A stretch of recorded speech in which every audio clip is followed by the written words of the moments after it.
Okay, तो अब हमको सिर्फ फोकस किस पे करना है, इस न्यूक्लियस पे। ये जो सेल के अंदर न्यूक्लियस होता है, क्योंकि nucleus consist the genetic material, और जेनेटिक मटेरियल किसके फॉर्म में होता है, क्रोमोसोम्स के फॉर्म में। ठीक है, तो यहाँ से जब जेनेटिक मटेरियल बाहर करेंगे क्रोमोसोम्स को, तो ये लगभग इस तरह का स्ट्रक्चर होता है, थ्रेड लाइक। ठीक है, थ्रेड लाइक स्ट्रक्चर होता है। ये जब कंडेंस स्टेज में होता है, जिसमें मतलब बिल्कुल आप काउंट कर सकें कि कितने क्रोमोसोम्स हैं, इसका हम डिस्कशन करेंगे जब क्रोमोसोम्स को डिटेल में पढ़ेंगे या सेल को डिटेल में पढ़ेंगे। अभी सिर्फ हम ये समझते हैं कि जेनेटिक्स होता क्या है। ठीक है, तो इस क्रोमोसोम्स को अगर हम कंडेंस स्टेज में देखें तो ये कुछ इस टाइप का स्ट्रक्चर दिखेगा।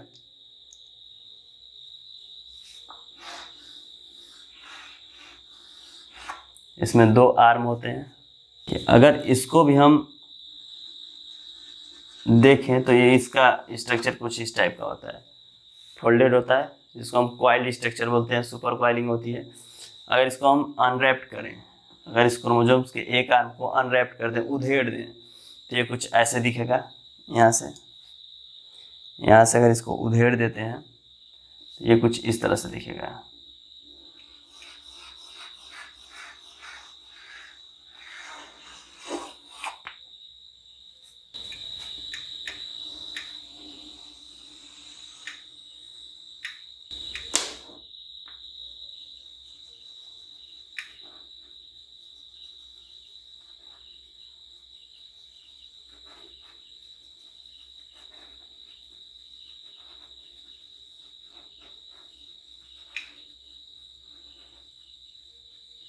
अब देखिए इसकी कॉइलिंग देखिए, यानी यहाँ से 2 रैप्ड हैं एक साथ।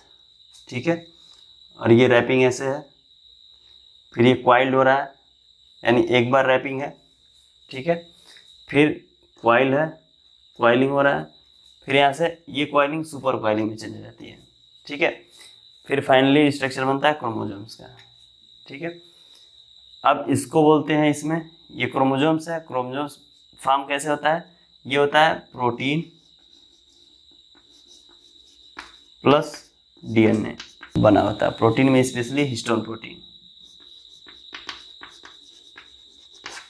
ठीक है, अगर इसको डिफाइन करना चाहें क्रोमोसोम्स को तो सिंपल डिफाइन कर सकते हैं, thread like structure,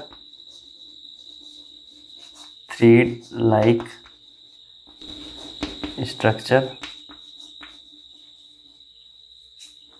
made up of protein and DNA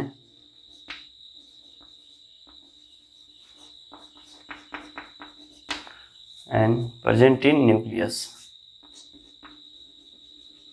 or you can say part of the nucleus.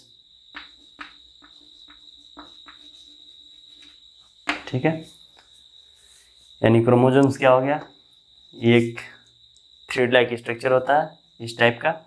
ठीक है, जिसमें हिस्टोन और प्रोटीन होता है, या फिर कह सकते हैं हिस्टोन और प्रोटीन का बना हुआ एक थ्रेड लाइक स्ट्रक्चर है, जो कि किसका पार्ट है, न्यूक्लियस का।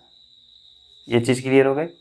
अब देखिए, अब ये तो क्रोमोसोम्स हो गया। क्रोमोसोम्स किसका बना हुआ है, प्रोटीन प्लस डीएनए का। अब प्रोटीन कहाँ पे होता है इसमें, डीएनए में, जब ये कॉइलिंग होती है। ठीक है, कॉइलिंग होती है तो इस प्रकार से कॉइलिंग होती है, ये होता है हिस्टोन प्रोटीन। ठीक है, हिस्टोन प्रोटीन भी डिफरेंट टाइप के होते हैं, ये हम क्रोमोसोम्स डिटेल में पढ़ेंगे तो उसमें डिस्कस करेंगे। अब इसमें ये है प्रोटीन, और प्रोटीन पे जब ये क्रोमोसोम्स ऐसे रैप्ट करेगा, कॉइल होगा ऐसे, ये देख ऐसे कॉइल होता है, ये इस टाइप से कॉइल होता है। ठीक है, अगर इस हिस्टोन प्रोटीन को निकाल दिया जाए यहाँ से, ये सारे यहाँ पे जहाँ भी कॉइलिंग है, सॉरी यहाँ पे ऐसे हिस्टोन प्रोटीन होता है।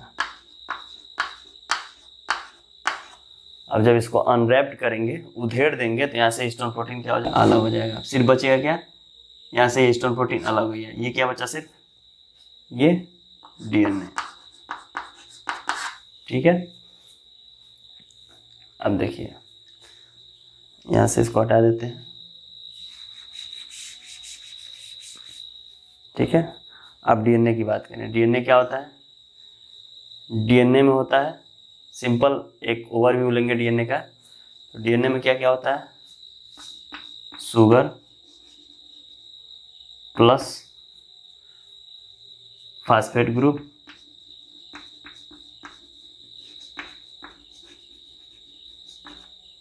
प्लस, तो ये क्लियर होगा क्या होता है नाइट्रोजनस बेस। आप सुने होंगे ATGC, adenine, guanine, cytosine, thymine, uracil, ये सारे नाइट्रोजनस बेस हैं, ठीक है। यानी इनका बना हुआ, इनसे बना हुआ होता है डीएनए, ठीक है। डीएनए प्लस हिस्टोन प्रोटीन से बना हुआ होता है क्रोमोसोम्स, ठीक है। क्रोमोसोम्स किस में होता है, न्यूक्लियस में, ठीक है। न्यूक्लियस सेल का पार्ट है। सेल जो है वो बेसिक और फंक्शनल स्ट्रक्चरल यूनिट है किसी भी लिविंग ऑर्गेनिज्म का, और इस सिमिलर वर्क वाले और सिमिलर स्ट्रक्चर वाले सेल से मिलके बना हुआ है टिश्यू, टिश्यू से मिलके बना हुआ ऑर्गन्स, ऑर्गन से बॉडी, ठीक है। अब देखिए, अब हम अपने मेन टॉपिक पे आते हैं। इसका अगर स्ट्रक्चर देखेंगे तो कुछ इस टाइप का स्ट्रक्चर होता है। इसको हम जब डिटेल देखेंगे तो इसमें देखा जाएगा ये स्ट्रक्चर क्या होता है, हिस्टोन प्रोटीन क्या होता है, ठीक है, या फिर फास्फेट ग्रुप क्या होता है, ये शुगर क्या होता है, नाइट्रोजन बेस क्या होता है, कैसे ये क्रोमोसोम्स बनता है, या फिर डीएनए कैसे बनता है, प्रोटीन कैसे बनता है, प्रोटीन सिंथेसिस कैसे करता है, ये सारा हम डिटेल देखेंगे जेनेटिक्स में, ठीक है। अब देखिए हम आते हैं अपने टॉपिक पे। अब यहाँ से देखिए, जैसे सिंपल हम जब जेनेटिक्स को डिफाइन किए थे तो वहाँ पे लिखा गया था study of heredity and variance, ठीक है। हेरिडिटी की बात करें, जैसे इस बॉडी में सिंपल एक कैरेक्टर्स की बात करते हैं। अगर हेयर है, ठीक है, इस बॉडी पर अगर हेयर है और इसके नेक्स्ट जनरेशन में भी जो प्रोजनी आ रहा है उसके ऊपर भी हेयर है, जैसे इसका जनरेशन आया और इस पे भी हेयर है। अगर ये हेयर पेरेंट से इसके प्रोजेनी में आ रहा है तो ये कैसे आ रहा है, ये क्रोमोसोम्स के थ्रू, क्योंकि ये जेनेटिक मटेरियल्स होता है क्रोमोसोम्स, ठीक है। जेनेटिक मटेरियल रहता है किसमें, न्यूक्लियस में। यानी इसके सारे कैरेक्टर्स गवर्न किसके थ्रू होते हैं, ट्रांसफर किसके थ्रू होते हैं, यहाँ से न्यूक्लियस, न्यूक्लियस में जो क्रोमोसोम्स है, क्रोमोसोम्स के थ्रू ये कहाँ पे ट्रांसफर हो गए, नेक्स्ट जनरेशन में।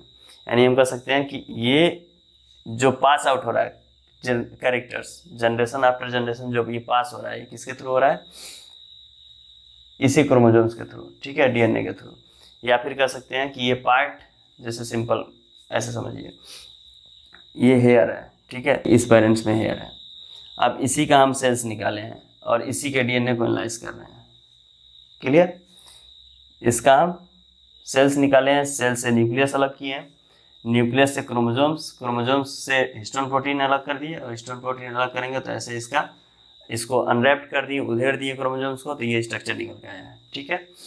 अब देखिए यहाँ पे एक पार्ट है, इस पूरे क्रोमोसोम्स, सॉरी, इस डीएनए में एक पार्ट है ये चीज, ठीक है। और सीक्वेंसिंग के बाद ये हमको रिजल्ट मिला कि ये जो पार्ट है डीएनए का, ये अगर प्रेजेंट है तो यहाँ पे हेयर ग्रोथ हो रहा है, ठीक है। अगर यही डीएनए का पार्ट इस प्रोजेनी में जा रहा है, अगर ये रिप्रोडक्शन होता है तो यहाँ से गैमेट्स बनते हैं, ठीक है। गैमेट्स बनेंगे तो ये सारे कैरेक्टर्स गैमेट के माध्यम से प्रोजेनी में जाते हैं, ठीक है। गैमेट बनता है किसमें, जर्म सेल में। जर्म सेल में सारे कैरेक्टर्स ट्रांसफर हो जाते हैं, ठीक है। वहाँ से ये एक जनरेशन से दूसरे जनरेशन तक चले जाते हैं, ठीक है। तो ये जो यूनिट है, ठीक है, ये पार्ट डीएनए का जो पार्ट है, ये अगर इस प्रोजेनी में भी पाया जा रहा है तो इसके भी हेड पे क्या होंगे, हेयर होंगे। लेकिन अगर किसी रीजन से ये जो पार्ट है, ये टोटल का टोटल ये सेल इस प्रोजेनी में गया, लेकिन ये पार्ट यहाँ से मिसिंग हो गया, ये पार्ट इस प्रोजेनी में नहीं गया, ठीक है। अगर ये ट्रांसफर नहीं हुआ तो उस कंडीशन में क्या होगा, यहाँ पे इसके हेयर नहीं होंगे। Got it.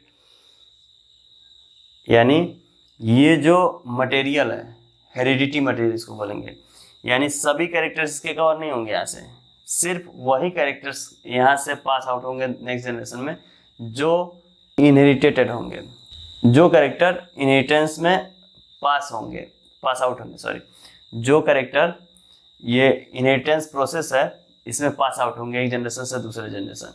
ये भी डिपेंड करता है कैरेक्टर्स पे। जैसे अगर बात करें कि ये जो मैन है, ये अगर बॉडी बिल्डिंग करता है, जिम जाता है और जिम से इसने बॉडी को अपने मेंटेन किया हुआ है, इसका 6 पैक है, ठीक है, ट्राइसेप्स बाइसेप्स हैं, तो ये जो कैरेक्टर्स है ये ट्रांसफर नहीं हुआ, ये बिल्कुल नहीं होगा कि यहाँ से इसमें ये कैरेक्टर ट्रांसफर हो जाए, यानी ये कुछ ना करे और इसकी बॉडी इसके पेरेंट जैसा हो जाए, बिल्कुल नहीं होगा।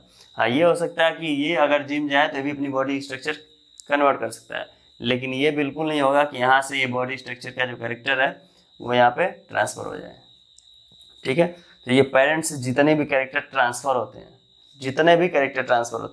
जैसे आपने सुना होगा कि एक फादर उसका लड़का, ठीक है, तो बिल्कुल कहते हैं हूबहू अपने पेरेंट्स पे गया है, इसकी एक्टिविटी पेरेंट्स से मिलती है, यानी पेरेंट्स के कैरेक्टर्स क्या है, प्रोजनी में ट्रांसफ़र हुए हैं, तभी तो इसके कैरेक्टर्स प्रोजनी से इसके जो सन का कैरेक्टर्स है वो पेरेंट्स से मिल रहा है, कभी कभी ग्रैंडफादर से मिलता है, यानी जनरेशन आफ्टर जनरेशन ट्रांसफ़र होता रहता है। तो ये जो कैरेक्टर ट्रांसफ़र होने का प्रोसेस है इसी को बोलते हैं इनहेरिटेंस पैटर्न। तो ये इनहेरिटेंस पैटर्न किसके माध्यम से स्टडी होता है, जेनेटिक्स के माध्यम से, ठीक है।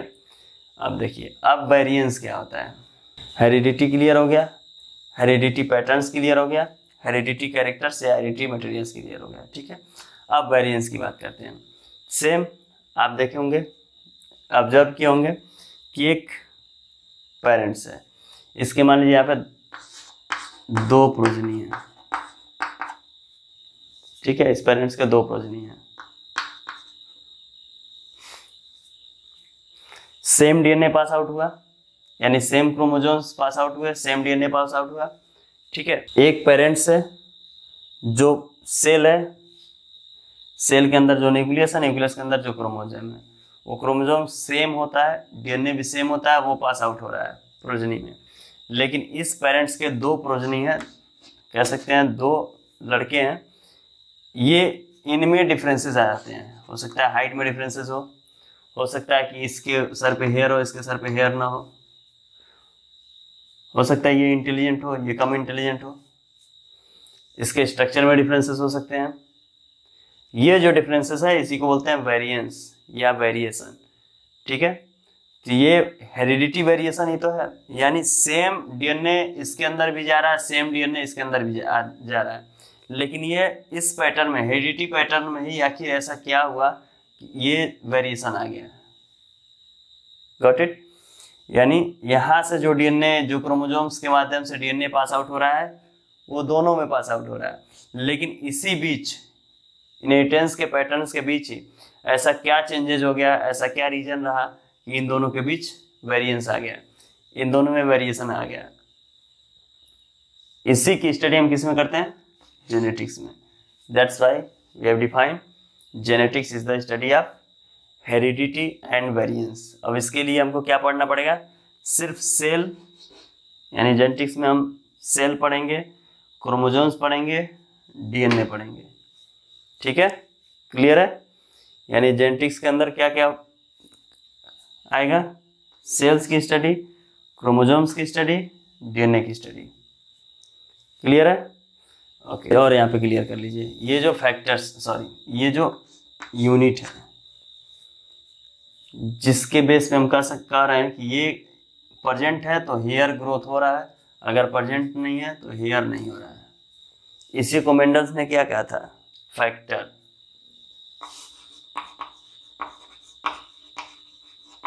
क्योंकि यही तो डिसाइड कर रहा था मेंडल्स का, अगर स्टडी पढ़ेंगे तो वो, यहाँ पे मैं हेयर की बात कर रहा हूँ, वहाँ पे प्लांट्स की हाइट की बात हो रही है, यानी एक ये जो यूनिट है प्रेजेंट है, प्लांट्स की हाइट इंक्रीज कर रही है, नहीं तो प्लांट्स की हाइट नहीं है। फ्लावर कलर डिसाइड कर रहा है या फिर सीड का साइज, सॉरी सीड का शेप डिसाइड हो रहा है, रिंकल है या फिर राउंड है। यानी इसी सेगमेंट को क्या बोला, इसी यूनिट को क्या बोला, फैक्टर्स, जिसको हम जीन बोलते हैं। और जीन जो वर्ड है वो किसने दिया था, जॉनसन ने, जॉनसन।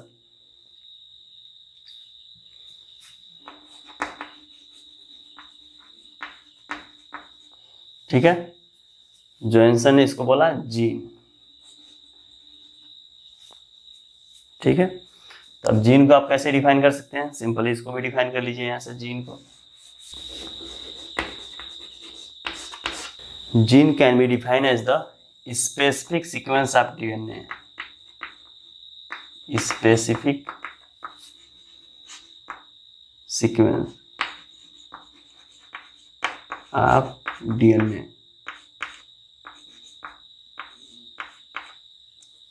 आर से क्रोमोसोम्स कह सकते हैं या डीएनए कह सकते हैं या फिर ऑर्गेनिम्स कह सकते हैं। ठीक है, sorry nucleotide, specific sequence of DNA. Gene क्या, एक स्पेसिफिक सीक्वेंस है, ये स्पेसिफिक सीक्वेंस ही तो है, ये है तो कैरेक्टर डिसाइड हो रहा है, अगर ये नहीं है तो वो कैरेक्टर्स वहाँ पे डिसाइड नहीं होगा। ठीक है, या फिर इसको अदर वर्ड में कह सकते हैं basic and functional unit of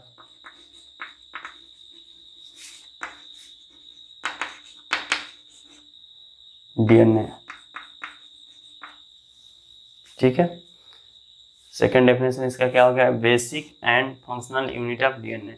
अब यही तो फंक्शन कर रहा है, यही फंक्शनल यूनिट है, जो कैरेक्टर्स डिसाइड कर रहा है ये क्या है, डीएनए का फंक्शनल यूनिट है। इसमें फंक्शनल नॉन फंक्शनल यानी कोडिंग नॉन कोडिंग सीक्वेंस भी होते हैं, इसको भी अभी मैं क्लियर कर दे रहा हूँ कि कोडिंग और नॉन कोडिंग क्या होता है। ठीक है, इसको एक और तरीके से डिफाइन किया गया है, functional unit of nucleotide. Nucleotide क्या होता है, न्यूक्लियोसाइड्स क्या होता है, हम डिटेल में पढ़ेंगे तो ये क्लियर होगा। यानी आप सिंपल कर सकते हैं स्पेसिफिक सीक्वेंस ऑफ डीएनए, यानी डीएनए का वो स्पेसिफिक सीक्वेंस जो कैरेक्टर्स को डिसाइड करता है या फिर जो कैरेक्टर्स को गवर्न करता है। ठीक है, या फिर कह सकते हैं basic and functional unit of DNA, एक बेसिक और फंक्शनल यूनिट, यानी ये जो पूरा डीएनए है इसमें से जो यूनिट फंक्शन करेगा। जैसे मान लीजिए आप इसको ऐसे समझ सकते हैं कि अगर मान लीजिए इस इंडिविजुअल्स में, इस ऑर्गेनिज्म में हेयर ग्रोथ चाहिए, ठीक है, तो हम क्या करेंगे, ऐसे प्रोटीन का सिंथेसिस करेंगे जो हेयर ग्रोथ के लिए रिस्पॉन्सिबल होगा। तो वो प्रोटीन किससे बनेगा, उससे रिलेटेड एमिनो एसिड से। एमिनो एसिड्स कैसे बनेगा, उससे रिलेटेड न्यूक्लियोटाइड से। वो न्यूक्लियोटाइड क्या होगा, वो स्पेसिफिक सीक्वेंस होगा। हमको हेयर ग्रोथ वाला प्रोटीन चाहिए, वो किसके पास है, इस स्पेसिफिक न्यूक्लियोटाइड के पास। यानी ये स्पेसिफिक न्यूक्लियोटाइड सीक्वेंस या फिर कह सकते हैं यूनिट अगर है तो यही एक्सप्रेस करेगा और क्या बनेगा, स्पेसिफिक प्रोटीन बनेगा जिससे हेयर ग्रोथ होगा। ठीक है, तो इसी को बोलते हैं जीन। जीन क्लियर हो गया। जीन जो है डीएनए का एक बेसिक यूनिट है जिसको फंक्शनल यूनिट बोलते हैं। ठीक है, वो क्या करता है, वही कैरेक्टर्स को कैरी करता है। ठीक है, अब ये उस पार्ट्स में, पूरे डीएनए के पार्ट्स में कोई भी सेगमेंट हो सकता है। ठीक है, अब इसको कोडिंग नॉन कोडिंग को देखते हैं। जैसे इसको आप एक ऐसे समझ सकते हैं कि जैसे मान लीजिए एक शुगर केन है, ये शुगर केन है,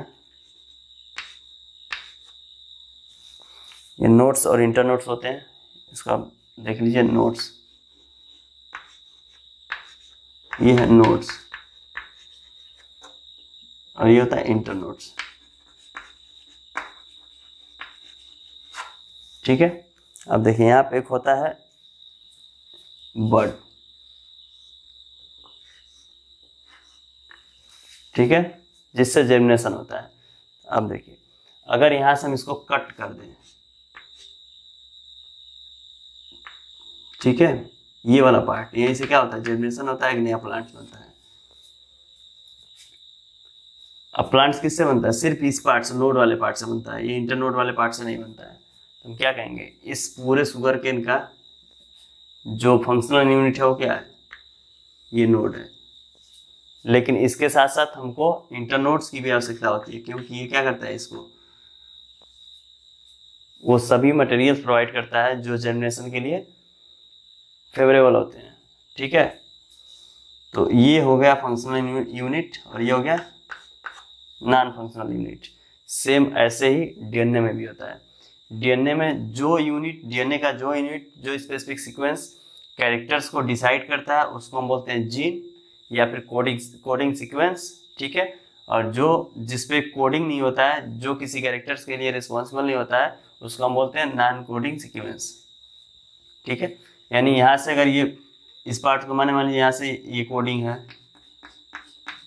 ये कोडिंग है, यानी यहाँ से भी कोई कैरेक्टर्स बन रहा है, यहाँ से कोई कैरेक्टर्स डिसाइड हो रहा है, यहाँ से कोई कैरेक्टर डिसाइड हो रहा है, यानी यहाँ से एमिनो एसिड बनेगा, प्रोटीन बनेगा, प्रोटीन जो है फंक्शनल होगा, यहाँ से एमिनो एसिड बनेगा, प्रोटीन बनेगा, प्रोटीन जो है फंक्शनल होगा, यहाँ से एमिनो एसिड बनेगा, प्रोटीन बनेगा, प्रोटीन फंक्शनल होगा। लेकिन इसी के बीच कुछ सीक्वेंस ऐसे हैं जिनसे कुछ नहीं हो रहा है, प्रोटीन नहीं बन रहा है, इसको हम बोलते हैं non coding sequence, non coding. ठीक है, इसको हम बोलते हैं non coding sequence. Gene word किसने दिया, जॉनसन ने। ठीक है, फैक्टर्स वर्ड किसने दिया, मेंडल्स ने। जीन को फैक्टर्स बताया मेंडल ने। ठीक है, उसके बाद हमने क्या क्या पढ़ लिया, डीएनए क्या होता है, क्रोमोजोम्स क्या होता है, सेल्स क्या होता है, टिश्यू। ठीक है, ऑर्गन्स, इसकी स्टडी किस में की जाती है, बॉटनी और जूलॉजी में। इसकी स्टडी किस में की जाती है, बायोलॉजी में। बायोलॉजी की स्टडी किस में की जाती है, साइंस में। ठीक है, और जेनेटिक्स में हम क्या क्या पढ़ते हैं, सेल के बारे में, क्रोमोसोम्स के बारे में, डीएनए के बारे में। ठीक है, उसके बाद हेरिडिटी क्या होता है, वेरिएंस क्या होता है, हेरिडिटी पैटर्न्स क्या होता है, इसका हमने सिर्फ एक जेनेटिक्स का ओवरव्यू ले लिया। अब हम स्टार्ट करेंगे चैप्टर वाइज जेनेटिक्स को।